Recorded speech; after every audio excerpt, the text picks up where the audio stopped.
hay un porcentaje significativo de pacientes que tienen este long COVID o COVID prolongado con síntomas persistentes a largo plazo y algunos eh, síntomas, digamos, complejos, difíciles de sobrellevar. Hay un cuadro asténico, de debilidad, de cansancio, que sería uno de los elementos clínicos más comunes que persisten, pero hay complicaciones a diversos niveles, en diversos aparatos y sistemas. Hay complicaciones neurológicas, hay complicaciones en el trastorno del ánimo, del humor, con depresiones, hay complicaciones a nivel del aparato respiratorio, cardiovascular, es decir, síntomas que persisten y en algunos casos son secuelas permanentes, por lo cual en el mundo ya hay muchos centros de rehabilitación tratando de hacer un enfoque multidisciplinario de esta problemática para tratar de enfocar la problemática de estos pacientes correctamente. Sí, llama la atención justamente el testimonio de una persona que declaraba en este micro que presentamos, que decía que tiene secuelas incurables y que nadie le creía en su momento. Eso puede pasar, porque a menos que sean secuelas realmente importantes de salud, una persona que siempre presente fatiga o dolor de cabeza, a lo mejor lo toman como algo, bueno, estás un poco mal, pero no lo ven como una secuela de COVID y que esto pueda permanecer con él o con esa persona durante el resto de su vida. Una secuela incurable puede llegar a ser, doctor. Sí, absolutamente.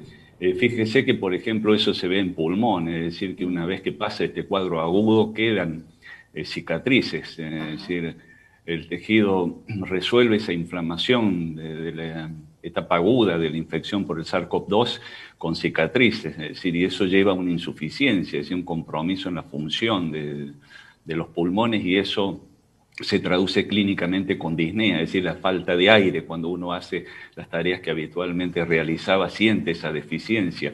Y bueno, y hay repercusiones en diversos órganos. Sí. Puede alcanzar el riñón, pueden alcanzar los vasos. Es decir, que es un espectro amplio desde el punto de vista clínico y muchos de esos síntomas prolongados a largo plazo tienen que ver por daño permanente en alguno de estos órganos. ¿Hay factores para padecer, que hagan a una persona padecer COVID prolongado? ¿Hay Bueno, factores de riesgo? sí, hay algunos factores de riesgo, ¿no? Sí. Ustedes señalaban en el informe que es más frecuente en las mujeres, pero también está muy ligado a la edad, es decir, los individuos cuando más añosos son, más lábiles sus organismos y más comorbilidades, es decir, enfermedades intercurrentes agregadas pueden tener y eso sí, sin duda, es un factor que predispone a las complicaciones, ya que durante el transcurso del periodo agudo de la infección viral pueda potenciarse más el daño clínico. Es decir, que ese es un elemento, entonces tenemos que señalar todas estas comorbilidades. Es decir, por ejemplo, el sobrepeso es un elemento que se ha visto que tiene una asociación positiva muy fuerte, muy poderosa.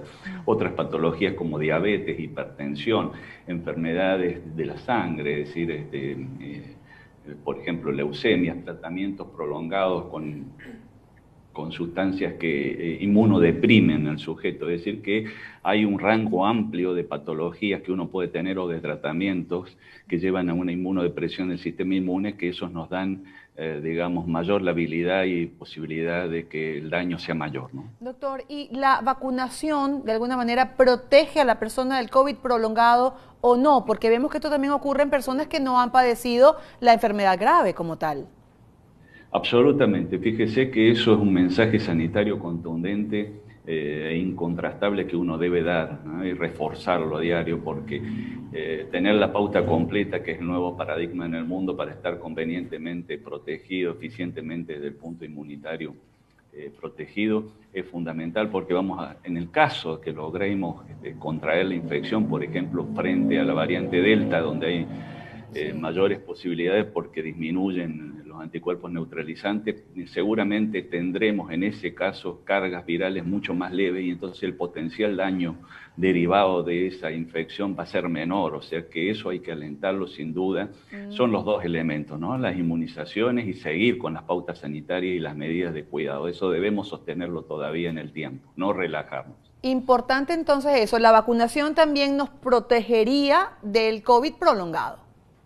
Absolutamente, Sí, porque por esto que sí, digo, ¿no? sí. Porque nosotros necesitamos para llegar a los órganos con el virus, que aumente la carga, es decir, que el virus logre reproducirse eficientemente. Y si tenemos defensa, es decir, si tenemos anticuerpos que salen a defendernos del virus, bueno, eso va a disminuir y va a disminuir el poder de invasión viral a los tejidos y por ende se va a acotar muchísimo el daño orgánico.